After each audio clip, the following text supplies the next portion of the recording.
For nearly the entire 20th century, the scientific narrative regarding eye color was remarkably straightforward. Brown was the dominant trait, blue was the recessive one. Determining a child's eye color seemed as simple as consulting a basic grid in a high school biology manual.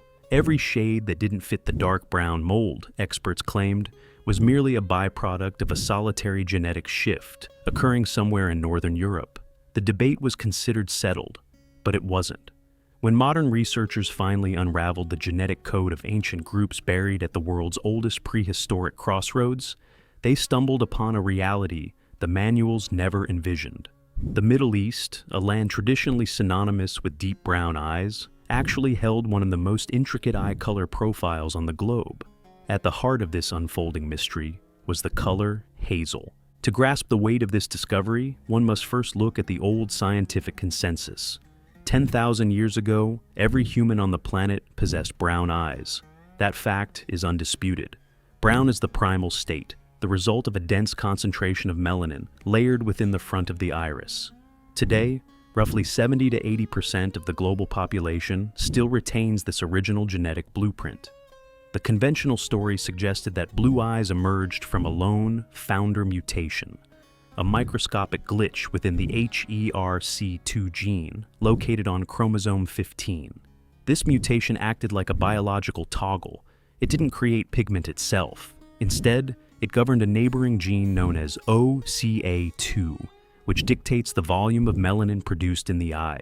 Toggle it one way, and melanin saturates the iris, resulting in brown. Toggle it the other, and OCA2 falls silent. Melanin levels plummet, and the iris takes on a light blue hue. In 2008, a research group spearheaded by Professor Hans Eberg at the University of Copenhagen released what was seen as the final word on the subject. They analyzed 155 blue-eyed individuals from Denmark, 5 from Turkey, and 2 from Jordan. Every single participant shared the exact same genetic signature, one mutation, one shared forefather. It was a singular origin story, pointing to one individual living near the Black Sea, roughly 6,000 to 10,000 years ago. The study was treated like a definitive legal ruling. Blue eyes were a European hallmark. Brown eyes belonged to the rest of the world. Any intermediate shades, green, hazel, or amber, were dismissed as mere glitches or statistical outliers, the messy result of dominant and recessive genes failing to align perfectly. Hazel, specifically, was pushed to the margins. Hazel was largely ignored by the scientific community. Geneticists focused on European skin and eye color rarely gave it its own classification. It was either lumped in with brown or tossed into a vague intermediate category. No researcher stopped to ask a basic geographical question. Where on a map was hazel actually most common? That oversight was a massive blunder. If you actually plotted the global frequency of hazel eyes, a trend appears that no textbook ever mentioned. While only 5% of the world has hazel eyes, that number jumps to between 15 and 25% in Lebanon. In Turkey, it ranges from 10 to 18%. In Iran, it's 8 to 15%. And in Syria, it's 12 to 20%. While the world average sits at 5%, the Middle Eastern frequency is 2 to 5 times higher. These figures aren't spread out randomly. They cluster in a specific geographical arc from the Mediterranean coast, through Mesopotamia to the Zagros Mountains. This is the exact region where 3 of the most distinct ancient human populations once collided. So, why did science overlook this for such a long time? There were 3 main reasons, each feeding into the next. First, the foundational model was flawed. For decades, the genetics of eye color was taught as a simple 2-gene system. Brown beats blue. It was something a basic classroom chart could solve, but that logic cannot produce hazel. It can't explain how 2 brown-eyed parents have a hazel-eyed child, or why an iris looks green in an office but gold in the sunset. We now understand that at least 16 different genes influence pigmentation. They function through complex interactions and regulatory loops that stretch across thousands of DNA sequences on chromosome 15 alone. The old way of thinking didn't just simplify things, it made hazel genetically invisible. Second, the data was heavily skewed. The most famous studies on eye color, including the Copenhagen research, pulled their subjects almost entirely from Northern European groups, Danish samples, Dutch data, and Scandinavian records. When Middle Eastern people were included at all, they were merely used as a baseline of brown eyes to compare against European diversity. No one bothered to sequence the DNA of a Lebanese grandmother with golden-flecked eyes. No one questioned what was actually happening inside those supposedly plain, brown-eyed populations. Third, and perhaps most importantly, there was a total lack of ancient DNA from the specific time and place needed. Without genetic samples from the deep history of the Levant and Mesopotamia, scientists couldn't track the ancient mixing that created the HAZEL trait. They could see it in people living today, but they had no map of its past. Everything changed in 2018 because of a cave. Peqi'in Cave is tucked into the limestone hills of Upper Galilee in northern Israel. It was first explored in 1995 by archaeologist Dinah Shalem after workers hit a massive underground burial site hidden behind a natural stone wall. Inside, approximately 600 people had been laid to rest during the late Chalcolithic era, about 4,500 BCE. These burials were unlike anything ever found in that area. Intricate ceramic containers, some over a meter tall, were crafted into stylized human faces with wide, piercing eyes and prominent noses. The pottery was breathtaking. The metalwork included copper tools sourced from eastern Turkey or the Caucasus.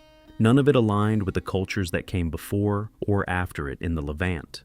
This culture thrived for 600 years and then simply vanished.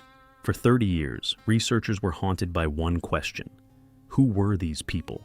In 2018, a team led by Edwin Harney and David Reich from Harvard, along with Israeli experts Rayleigh and Israel Hershkovitz, finally found the answer. They gathered bone powder from 48 sets of remains and successfully rebuilt 22 full genomes. The preservation was incredible, likely due to the cool cave air and a limestone layer that acted like a biological time capsule. Those genomes rewrote history. The people of Peqi'in weren't just locals. Their DNA was roughly 57% local Neolithic Levantine, the descendants of hunter-gatherers who had been there for ages. However, 26% of their ancestry came from Neolithic groups in Anatolia, modern Turkey, and 17% came from Chalcolithic groups in the Zagros Mountains of Iran. Three groups that were as genetically different from each other as modern Europeans or from East Asians had merged into one community in a single cave within a single generation of burials. Before we look at what the pigmentation data reveals, if you're enjoying this genetic investigation, hit subscribe so you don't miss our future deep dives. Here is where the specific genetic signature shows up. Among the Peqi'in remains, nearly half carried the specific gene variant linked to blue eyes. This trait had been totally absent in earlier local populations. It arrived with the migrants from the north. But blue eyes were only one piece of the puzzle. HAZEL doesn't function the same way blue does. The genetic makeup for HAZEL requires a partial reduction in OCA2 activity, not a total blackout. One specific mutation that does this is known as RS18000407.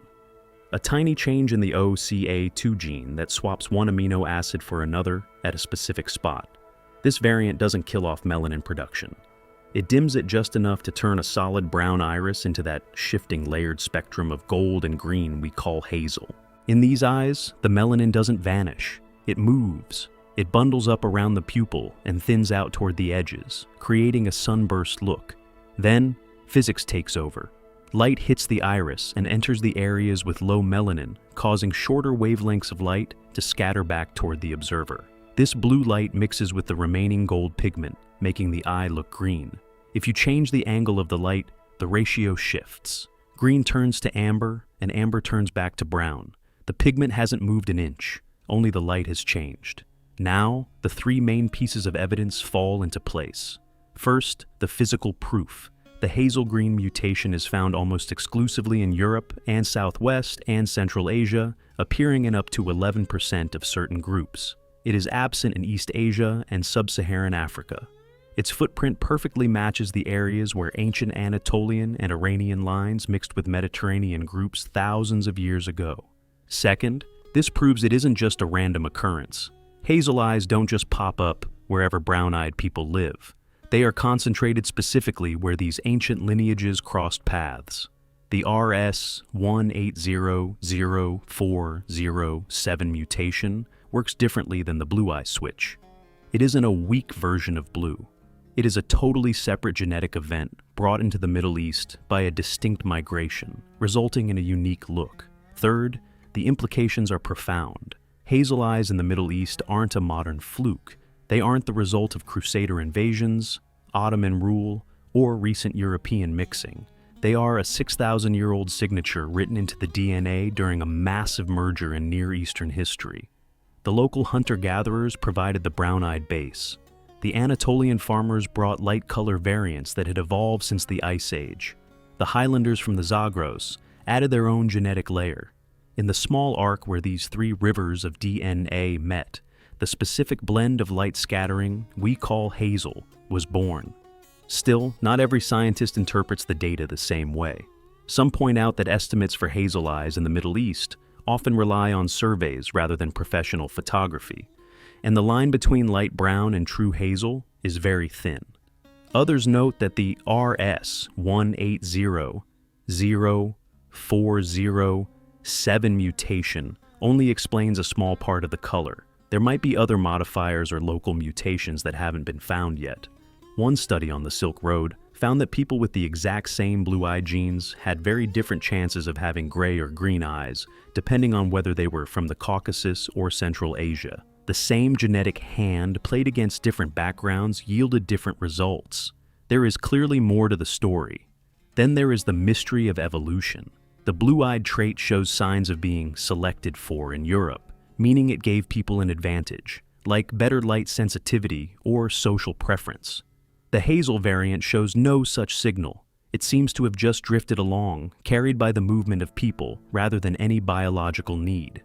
A study at Yale that looked at over 3,400 people across 72 populations found that while blue eyes had a strong evolutionary footprint, the hazel mutation didn't reach that level of significance. The trait wasn't kept alive by nature's hand, but by the sheer momentum of history. This leads to a fascinating question. If hazel was never useful, its survival through 6,000 years of war and empire is the ultimate proof of its origin.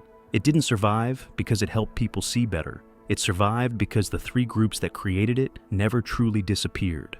Wave after wave of conquerors, Assyrians, Greeks, Romans, Arabs, and Ottomans, swept through the region, but the deep genetic foundation remained.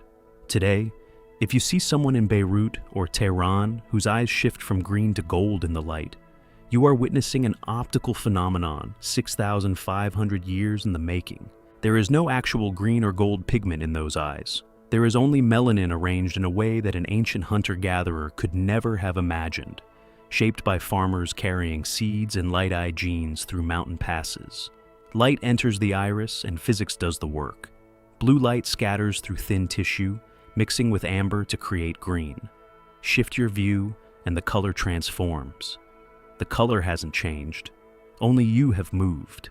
If this hidden chapter of our genetic history fascinated you, subscribe to explore the mysteries the evidence is just now uncovering. Roughly 400 million people today have hazel eyes. But in the region from Beirut to the Zagros, the concentration remains 5 times higher than anywhere else. It is a living artifact of the moment 3 branches of humanity became one. If these eyes offered no survival edge and served no biological purpose, how did they endure 6,000 years of upheaval while so much else was lost?